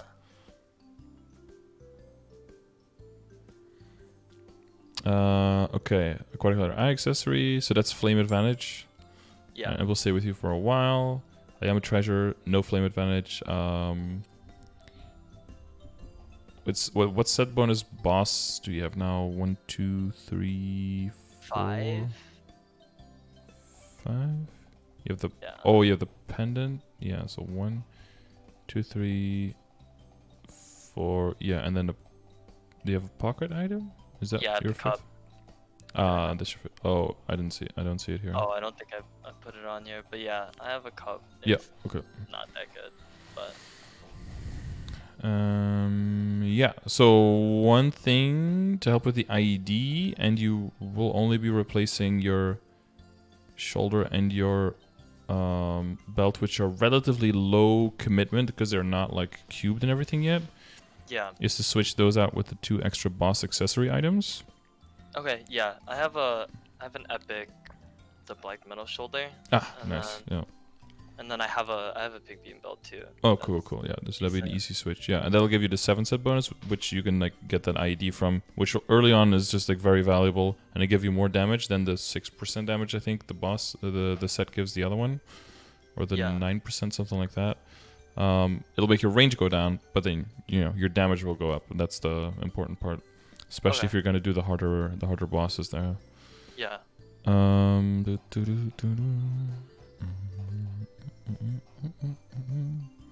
Well, dependence. The dependence, unfortunate. The fact that it doesn't get the flame advantage. Yeah. The one pendant that does get it is the Machinator pendant and the Dominator pendant. Those are the ones that. Yeah, Could I have go a in there. Machinator one too, Mhm. but and then I have Is that 3 130? Dominator pendant. Machinator, is that one level 130? Yeah, I think so. So you could just transfer hammer to get this one to 11 stars and just transfer hammer it in, Oh yeah. and then don't- reflame it. Boom, easy Okay. profit. Should I so should I use like a different setup with the alien stuff then? Because I'd be using 2 alien pendants if I get the ring. You would go 2 alien pendants and alien earring. Yeah. Oh yeah, and then 7 set. And then wait, can you still squeeze in 7? 1, 2, 3, 4, 5, 6, 7. Yes, and then go for like the kind of treasure ring and then 2 event rings. Yeah. Okay, so you would. Oh, okay. So you're getting rid of this pendant. Yeah, I'm not yeah. gonna use it anymore. Well, you would still transfer hammer it like at 11, and then get it to 11 again, and then transfer hammer it into the Dominator, so you can have an epic Dominator.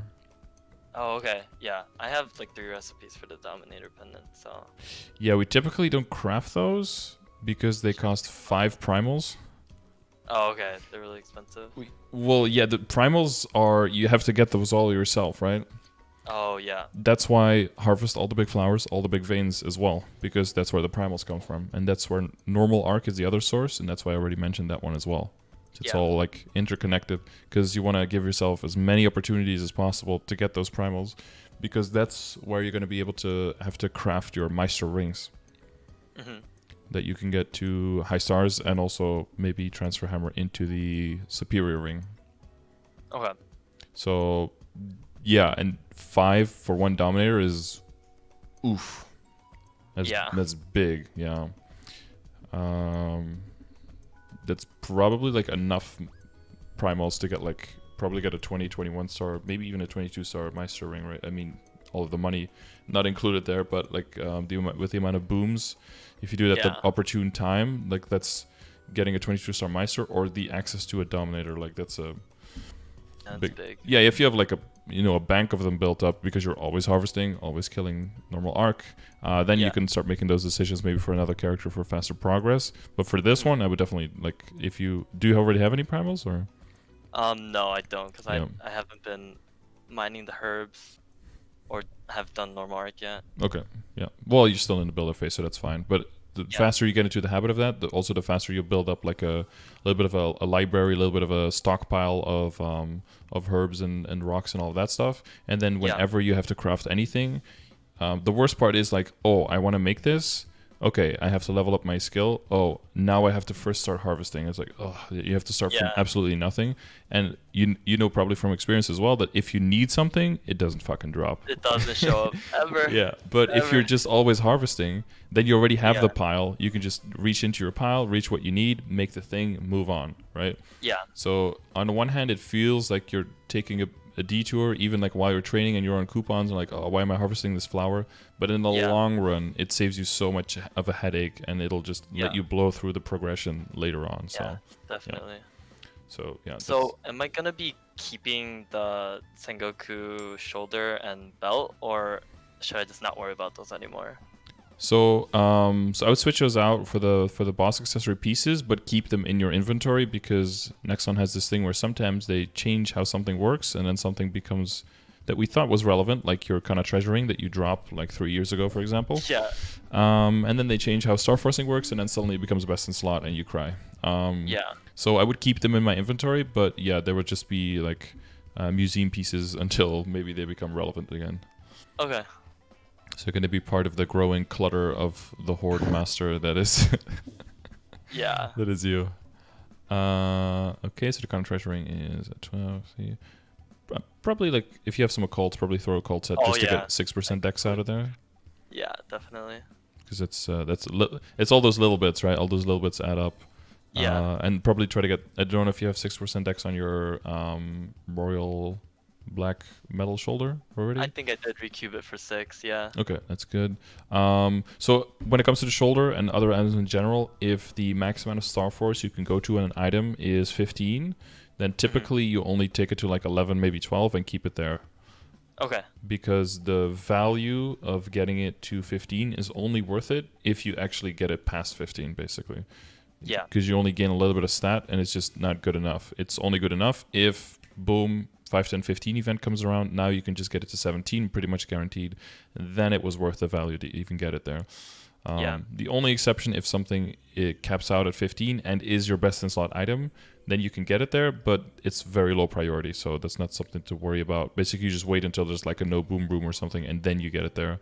Sometimes you wait a year, maybe 2 years, because you're sitting on like a potential of like 12 stat, which is like, wow, that's not going to do anything, but eventually you want to get it, but it's no priority. Okay. So the ring's fine, you get your dex, you get your set bonus. Solid ring, okay, so that one's gonna get replaced by an event ring, most likely. Yeah. And so you seen that for phase 2, we have the synergy and the Master SS ring coming up. Yeah. You know how those rings work and how good they are, and yeah, I know the SS ring is like 3rd on like the event ring list, and then SS ring is you have to have it on, was it 5 characters? the synergy ring, you get the set bonus up to 5, and the Master SS ring you have to craft it yourself with like RNG, so that's gonna be lots of fun. Yeah, you love it. You know you love it, dude. Gambling, yay. Dude, that's why I can't leave Maple. That's literally the only reason I can't stop playing this game. He's sucking you back in. Yeah. Okay, so then we get your emblem. So that's already legendary. Nice. So that's following I got lucky tiers with Meister cubes on my secondary emblem. Oh, nice. Okay, so this is 3 somewhat useful lines. So that's nice. As you get your critical rate by other sources higher, and as other sources of damage become more available, this essentially becomes like a 1-line item, basically. Because even the 9% damage and the 9% critical rate put together isn't good enough to be like a 9% attack line later on in the game. So eventually you do reroll this. So this might be something that we look into depending on how good everything else is. And this one's also legendary with 2 lines of 20% boss. That's painful. I've just been tossing. I've tiered up to legendary, and I've always had trash lines on this. So I just throw on Meisters or like free red creeps whenever I get them. Yeah. Well, it's unfortunate that because like the boss lines are all over the place on equips. So they can be 40, 35, 30, or even 20. And 20 is typically like an epic line, but somehow it just shows up. I don't know why it's even in the code. Yeah. But like if your top line is a 40%, then this is basically also like a one-line item, kind of. Yeah. So there is definitely some gains to be made here. So we'll probably circle back to that in a little bit. And your weapon now was unique with 9%, 12 stars, and a permanent CRA weapon, right? It was epic. It's 9% on one epic. attack, Okay. 6%, and then one 3% line. Nice. Okay. But the flame there was Yeah, it was trash. spooky. It was like, yeah, it was so booty. So the options still could be to get your fake Absolab weapon here. Okay. And then hold on to your Fafnir, Starfist during an event much later down the line, and then use it as a source of transfer hammering into your Absolab weapon once you round out all the other pieces of Absolab and you want to round out your set and go past your current weapon. That could be an option. Would the Absol fake Solab be stronger than equipping like the regular Fafnir bow? Yeah, well, it comes at 17 star, which for you is a significant upgrade. Yeah. And it comes with 35% boss damage, 9% damage, and 10% critical rate, which again like works into your vicious shot. Yeah. So it's not great potential-wise for mobbing, but it comes with the higher base attack, and you can still flame it, and it's permanent, so that's nice. And it'll give you the one set already for the one set for Absolab already, so that once you start working on the other pieces, you'll immediately start getting the set bonus there, and then you just circle back to the weapon in the end once all the other stuff is upgraded to like min-max on your damage.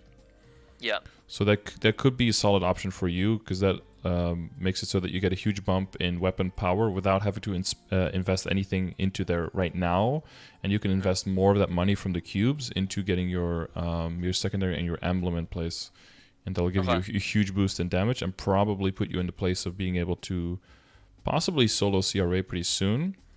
With like practice mechanics and everything else elevate a little bit as well, and especially those boost nodes, right? And working on your arcane power, that kind of stuff. Then that should put you in the point of being able to solo CRA, and that's like a crisp, easy 200 mil a week that you just take home extra.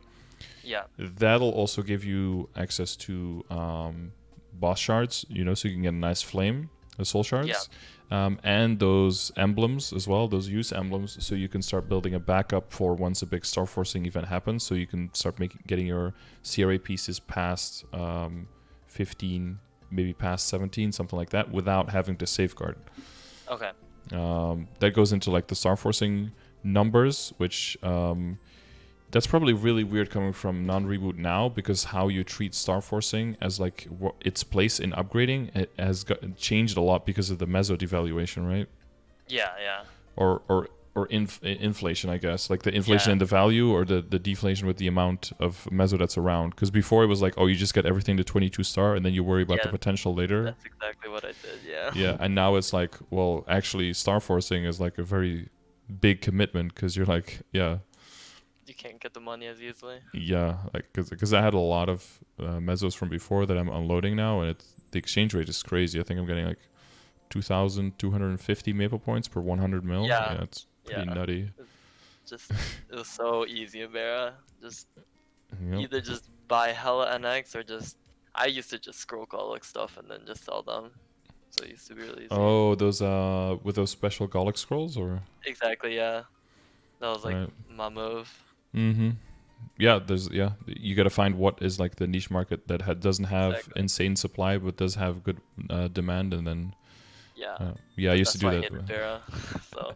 I used to do it with the MapleStory trading system. Always find like a few items that were in very short supply but in high demand, and get like crazy rates. I think after a while it was like the 30% overall stat scrolls, because they were only from Gachapon, and very few people were doing Gachapon. And you could like find them for 8 mil and then sell them for like 7k NX or something. Yeah. It was like an insane. It was like $7 for an 8 mil scroll. Yeah. It was great. It would just like fund my hired mushroom merchant for like another week. Exactly. Yeah. I loved having those things up. Always have to like ask my mom to like if I could like buy like the store because like especially when like I started getting to like work gloves way Uh-huh. back when. Oh, I was way like, back. mom, Yeah. like I don't want to like stand in FM and just like copy and paste the same thing over and over again. I don't want to be one of those guys. Yeah. Yeah. Yeah, I was like the merchant and then my own shop. But the problem was like back then they were just channel crashing all the time to dupe stuff, and you'd constantly have Exactly. to reclaim a spot, reset up your stuff, and then as soon Yeah. as you reset it up, the channel crashes again. It was like, dude, this is Exactly. this I is remember getting when I got silly. like I got channel 2 for the first time, like FM2, and then I got crashed like 3 seconds within setting up my shop, and it was so Yeah, sad. yeah. Or it's or you find a really good spot and then a hacker like floats into the corner of the map and sets up this Yeah, shop like in the air and then just floats in front of you and no one can click exactly. your Covers shop. your thing. It's Oh like, my bro, god. bro, Yeah, it's like, that's dude, an get off illegal my spot, move. man. You can't do that. Yeah. Oh god. The best part was when they made it so that you couldn't put any shops near the portal, but then Oh people's yeah. shops still would be there. So you 100% knew that they were hackers because that's like the Yeah, only way to get a exactly. shop there. But they Yeah. didn't even give a fuck. They would like stack on top of each other on the portal and everything. They Yeah, they didn't would like care. fight for it. It was so stupid. They didn't care. Yeah. Holy shit. Okay, good times. But yeah, so if you do get the absolute weapon, that'll be grounds for a really good flame. Hmm. And then other than that, the general order of like flaming stuff is basically going to be like Abzo stuff, then your cup and basically 140, 150 level flame advantage stuff. So there's like CRA, possibly your belt, cup, that kind of stuff. Hmm. And then is going to be like a few other accessories that are flame advantaged. Are probably going to be in the last category. And then your eye in your face, possibly that will eventually switch into the Sweetwater stuff. Yeah, when would I? So I have enough, and I'll have enough soon for both of them. Mm-hmm. When would I heard that like you had to be like pretty high star force on the monocle, and the other one in order to switch over from the boss set. Mm-hmm. Yeah, the tattoo. Yeah, so you break your boss set, you break your good flames, so you have to be able to compensate with that. And the reason the way that you typically do that is with the weapon and magic attack you get, or weapon attack in your case, going past 15 stars. Like that's Okay. that's the thing. And then the added bonus, of course, is that the tier of the potential is higher. You go, from the 12.9 to the 13.10, so that helps like facilitate the transition a little bit better as well. So that's Okay. when you're aiming to go above 15 star stuff. So that's still pretty far away from you. So what you Yeah. can decide is like two main ways. I don't know if you've seen the Commercy guide I have. Yeah. I had was doing the quick version, Mm-hmm. but then I'm starting to switch over to the long run because I'm not gonna be switching it anytime soon, so I might as well. Mm-hmm. Oh, I need to switch this up, by the way. I need to switch the earring for the pendant. It's a good thing Oh, that I double checked this. Yeah. yeah. Because that best in slot has changed, right? So I guess since you're still not there and there's a lot of other stuff to work on, Yeah. I'd probably like focus on upgrading the boat first and getting to your dreadnought. That is if you feel like you're gonna stick with Pathfinder, though. Yeah, so I chose Pathfinder to be honest because I saw someone's video of the 200 to 250 and the fact that he just moved left and right to Mm-hmm. clear the whole map. So I like the class, but I'm also like I played Demon Slayer and Bara, Mm-hmm. so I like I like having stance. Yeah. So uh I'll Not see. getting I'll knocked see. around like a rag doll is pretty. Ex- Yeah. exactly. It kind of pisses me off sometimes, but Mm-hmm. I'll see. I like the class, so I'll probably stick with it for a decent amount of time before I even think about switching. Okay. Yeah. Well, yeah. So this kind of is predicated on like what you decide to do and how long you think you're gonna stick with the character. There's nothing wrong with just going the quick route and just getting your two accessories and just getting them to 17. Like that's pretty solid for a lot of people for a long time, Yeah. and that can definitely get you into like, like solo, solo Lotus and Damien and into like lucid parties. Yeah. That's good enough for that. But if you're trying to push beyond that, then like the longer game approach is yeah, it's gonna end up giving you so much more to narrow, so much more room to work with, so many more opportunities. Yeah.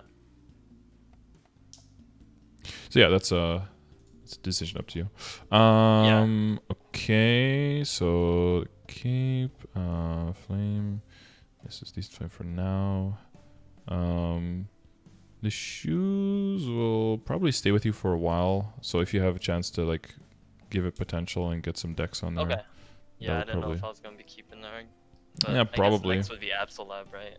The boots. Maybe Tyrant Shoes and then maybe Absolab. But Tyrant Shoes is 70 coins, so that's 8 weeks of clearing Hard Magnus. Yeah. So that's already quite a while as well. So the gloves are fine for now. 15% dex, nice. The pants. So flame-wise, the pants have great potential to improve here. Mhm. So they're only at like 30. What is it? 34 flame score. Yeah. And your eye in your face, I didn't check, but those typically get overlooked. So this one has like 25 and a half, and this one has what is this, like 20? So Yeah. if you have any like stray flames, Yeah. for now you probably want to keep them in case you do the Absalab thing. Mhm. After that, your eye face and then your pants can definitely just gain a lot of stats basically for Yeah. free. Like there's a I lot of think I gains. have condensed power crystal with like main stat and like 7% all stats. So, but it's not potential yet. But I don't. Oh, that would probably be something that even if this one is already epic, it's only epic with 6%. Yeah. So in the grand scheme of things, that is still relatively low investment, and Star Forcing doesn't cost you anything. So it'd probably just Yeah. switch over, honestly. Yeah. I think I'm just gonna switch over. I should be able to get an E-pot from Legion. So Or just actually, or yeah. occult, just a 3 stat. Typically, Yeah. when I'm like occulting, just get 3% stat on everything. There's always like a few items that already tier up to epic anyway, with the occults, and then you just keep rolling it to 6. Like that happens every now and then. But your income for occult cube is probably still pretty limited. But after a while, Yeah. you start just making them like water, and then Yeah. it I have gets. like 200 of them Oh yeah, already. So. that's almost enough to get Roll 2 items to epic. Nice. Yeah. Yeah. Let's see. Yeah, so the hat is pretty decent right now, right? Like 60, Yeah. It was like 66. 66 or Yeah, something. so that's Yeah. pretty good. Yeah. Oh yeah, we looked at it here already, right? In the Yeah. calculation. And so the top can also be improved quite a bit, right? So it's just 4 Yeah. attack and dex. So this one is all top and pants are pretty much at the same level. So there's some good improvement there. I don't know what Yeah. your cup is at right now. It was at 5 attack power and then 5% all stat. Okay, so that's pretty good for now as well. It's like 60-ish, yeah. Yeah, it feels weird to have like your flame be good without having any dex on it, but that's just, Yeah, exactly. It'd be like that sometimes. Yeah, I put in the calculator. I was like, it's gonna be super low, but that was like actually like. Yeah, and then it's actually one of your higher ones, and you're like, oh, okay. Yeah, exactly. Well, that's why it's good to have that calculator in the beginning, so that you can kind of like tweak your intuition. Yeah. Because at the beginning, if you're just learning about something, you'd be like, oh, this is probably very good, and you're like, oh, no, completely wrong. Okay, so. Yeah, there was a and lot then of things. yeah, and then I after came across like that. yeah, and then after like a month or so, you're like, oh yeah, okay, now you see something, boom, Exactly. you know, yeah. And just used to just buying everything. And just exactly, and just in using more flames, you'll just get more like, oh, I've rolled over this because I could get something better easily. Apparently not. Like apparently that was actually already pretty good, and I probably should have settled. A lot of learning opportunities like that will definitely come. Yeah. So that's flame wise, cube wise, like potential wise, and potential wise, right? You already got the 6% dex here. You got 3% all and 3% dex on the hat, so that's all cool. 6 on the pants, that's all fine. So Star Force wise, like you're doing, like don't invest into the superior stuff. It's just Definitely not. it's too expensive, and it only starts paying off past 5, and then you're working with booms and everything. Like it's just not a good time. Star Force wise, for the other items, so yeah, we talked about like the pendants, but that's just like a temporary thing that you can do on the side. You could do that later at any point. There's no priority. Yeah. The thing with you're gonna switch the ring, but the event rings don't need to be cubed, so that's all good. And yeah, the alien fragment stuff is like expensive to Star Force, right? Because it's level 180, so you probably don't need to go super hard on that. You're missing out on like 19. I just used the +2 Star Force thing on my earrings at least. Yeah. I see. Yeah, that's probably a good time to do those. Yeah. Yeah. That's usually the golden opportunity to get everything to 12. Yeah. If you have enough money laying around for that, of course. Yeah. Small. They're really expensive. Yeah, it does. It does end up still costing you a lot. But for all of that, if you use the Star Force command, there's a calculator in there, so you can always get like a decent idea of how much is this gonna cost me. Yeah. To help you plan out for what am I saving for next? What am I saving for next? So that's kind of like what's in the back of my mind. Like, how much do these things on average cost? So what is the next thing that you want to target for? The typical rule of thumb is you wait for 30% off to get to 15 stars. And then a 5, 10, 15 to get from 15 to 17, or to get like all the way up. Basically, how what you want to do. The main reason is because way less booms, because 15 to 16 is guaranteed. That just it saves you so many booms all the way up to 22 if you do go that far. Yeah. That's the main reason. But we tend to go pretty hard on that in Reboot because we do have as long as you train, farm, kill, sell crystals, all of that stuff. We do have access to like large chunks of meso, so. And since DMTs don't come around that much, a lot of times, depending on how you're building up, so if you're doing like the 2-computer setup, you have Kishin on the side, or you're using totems, what is like kind of what I think is kind of the winning strategy is, especially if you're just starting out and you don't know if you want to like overcommit to like a Arcana farmer or anything like that, especially if you're already feeling like maybe you're not even liking the character that much, is to focus on your accessories first, getting those to legendary, getting a line of meso or drop, hopefully with some decks, and then using that together with your inner ability, which you already have, to mainly just brute force your way damage-wise through the nodes and the arcane power. Yeah. And then have the accessories with the extra drop and the meso obtained to help you build up those funds, so that whenever an event does come around, then you can pounce on it. And then you can be as opportunistic as possible to make your money be worth its weight in gold, basically. So the focus is probably going to be first on the emblem and the secondary, to have those done, and then the weapon, if you go for the Fig Zalap, which I think is a good opportunity for you here. That basically takes that out of the equation for a long time. You only want to worry about the flame, and then it's good. And then that allows you to basically potential-wise focus most on your accessories. Yeah. And then having those... so it feels like we're moving away a little bit from where you want to go first, but you're laying the foundation so you can get to the finish line faster. And then once you have those accessories, bringing in all that money while you're training...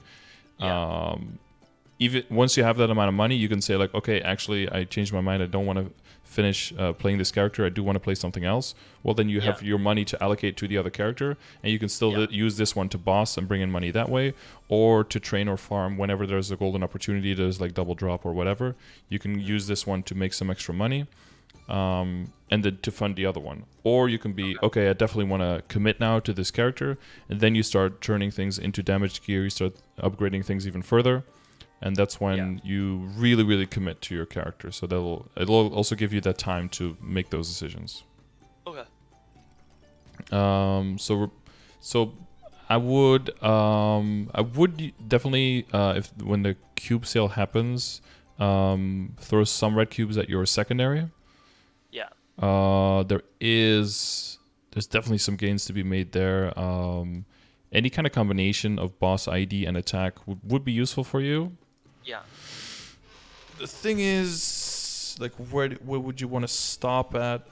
Yeah, I've been like, I got my Kana to 200 in like 2 days, because I just like, I'm the type of person to like just, be like, I'm okay with just meso farming. So I was thinking like, get good lines like you said on my weapon. I mean, my secondary, my emblem, maybe cube my Kana, cause like. But like, that's pretty straightforward. I would just cube stuff, my accessories that I expect to keep, right? Because I still have only like penciling and stuff on him, so. Yeah, on the Kana, right? Yeah. Yeah. So I'm not sure. Like you said, I'll probably just do accessories. I'll probably try to get like 2-line attack on my secondary if I can. I don't know if I'd overcommit for it because I don't have that much money. So. Yeah, you don't want to. So if your goal, as weird as it is, if your goal is to, so if you do plan to go like the meso farming Kana route, it's more important to make sure you use your red cubes to roll on the accessories that you do get to legendary to have those lines of meso obtain, so that you can start earning that money back. Yeah. And then next time when there's some kind of sale, then you can work on your emblem on your main. It's not like your emblem on your main is like I mean it's pretty bad, but it's not like it's not living up to the potential of what it could have. But let's say you throw like 10 red cubes on it and you get nothing, and you throw 20 and you still get nothing. Well, now you basically rolled away like pretty much a guaranteed meso line on an accessory on your on a legendary at least accessory on your Kana that would help you make the money back so much faster that you could have even rolled with red cubes off event and probably eventually have gotten something better faster on your right. So if you have to like factor in like how unlucky can you get. But the main thing I would do is set a certain amount of money aside, like this is how much I'm willing to spend on this item, and I'm trying to get something that's at least this good. Like so if I get 13 attack and 30% boss, I would keep that, for example. Or if I get 40% boss and 10% attack, I would keep that. Or if I get 30 IED and 9 attack and 9 attack or something, I would 100% keep that. Like, know beforehand what are you willing to keep, and know beforehand how much are you willing to spend, right? Be like a responsible gambler, basically. Exactly. Yeah, and then commit everything else to if you're gonna commit to mesoforming on a Kana, you can commit everything else to the accessories on the Kana, basically. Okay. How much do you think after this DMT I'd be able to get my Pathfinder to nearly soloing CRA, or if I committed everything to it? So. And I got let's say I took the fake soul lab on my Pathfinder too. So the main problem will be your ID. Yeah, I'm gonna my Luminous will be 120 today, and that's without Link skill either. Okay. Wait, line. You probably. Oh man, you probably want. Well, you get 10% also from the boss accessory. Even then, you probably want 2 lines of IED if you wanna have any chance of against C-Val. Okay. So that means on your emblem, getting at least like 1 line of IED and a line of damage. And then on your secondary, probably as well a line of IED, and because there's no IED coming from your weapon, right? That's already spoken for. But it does also mean that you don't really have to rely on a boss damage line on your secondary, because that boss damage line is already on your weapon. So, like IED/attack on both your emblem and your secondary would be probably the way to go. Okay. And then, I think you have your foundations. You have enough critical rate. You have you're gonna be working on the critical damage with like your legion and stuff. Yeah. And that'll start coming in. The one thing, again, just to reiterate, like if you unlock 2k Legion, 3k Legion, that kind of stuff, don't put points into your Legion grid into the ignore defense too early, because of the reduced efficiency of small sources. Okay. So probably focus on the boss damage and the critical damage there more. So that's also kind of why I'm saying like it's probably okay to get a line of IED on both your emblem and your secondary. Because then you can just focus 100% on the damage things like critical damage, critical rate, boss damage in your Legion later, and you don't really have to worry about the ID not being filled there, because you don't want to do that too early anyway. Yeah. Other than that, I would say just like keep pumping out characters for your Legion. It's gonna help you so much. Even just like 1 level 60 character a day or something, which probably will be pretty fast for you because you know your way around the game already. Yeah, that's what I've been doing. 1 to 70 every day. Yeah. That'll just your Legion will grow in no time. Yeah. You'll be at 3k, 4k, then you get a lot more characters built in, then you get the 2, 3, 4. You get 3 extra grids in the Legion, and you'll have way more critical damage and boss damage to work with, and then you'll see your damage go up a lot. Okay. So then these links will level as well. Your high percent is fine. So the main thing is like, do you have the accessories on your Kana? That's like the. I have an equipment list. Oh, wait, no, I didn't put it. Okay. I have like the only ones I can think that I would for sure cube would be the Zakum face and tattoo, and then my Chaos Horntail ring. and then my earrings are the only ones that I think I would keep for a while, enough to like justify getting into legendary. But that's really it. I have a. You have a kind of treasure ring? Oh yeah, I have the counter treasure ring too.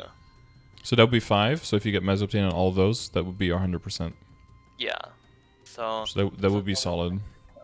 yeah. I just know you're gonna roll like 40% drop rate on one and just be so happy and so angry at the same time. Yeah. And then I have the alien pendants, but I don't know if I would keep those to legendary or not. Honestly, I also have the.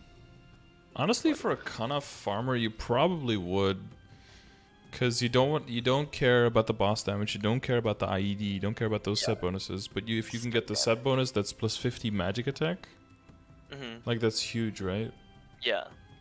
So, because is it the alien earring as well that you were mentioning, or is it the other one? I use, what was it? Double alien pendants and then the alien belt on my Kana. Oh right, the belt, yeah. Okay. But yeah, the belt also doesn't have flame advantage, right? Yeah. But it doesn't really matter if you use the alien belt and then a flame advantage earring or the other way around. It comes down to the same thing. I mean, the base stats are like negligible at that point anyway. Yeah. Okay. No, that makes I think that would be fine. I think you could do it on the pendants as well. But all of the accessories have like roughly the same. I have the same tier up cost and I have like roughly the same amount of junk lines as well. Yeah. So it doesn't really matter which items you go on. Just make sure you commit to. It's probably better to go for the pendants first, because the secondary and third lines, if you roll intellect there, it'll be a higher percentage. Yeah, because it's 180. Yeah, exactly. So that might be better to prioritize those then. Okay. And you said tattoo, but you meant like the condensed power crystal and the aquatic letter eye access, right? Yeah, okay. Just double checking, because if those are 160, then you could get the higher line there as well. No, just those two. And then Just those two, yeah. I don't know if I should, but I'm using the penciler set right now because the Kana, I kind of want to do like a somewhat solo progression because I feel like it'd be a lot easier. And then I use the Sweetwater fan for my Haku.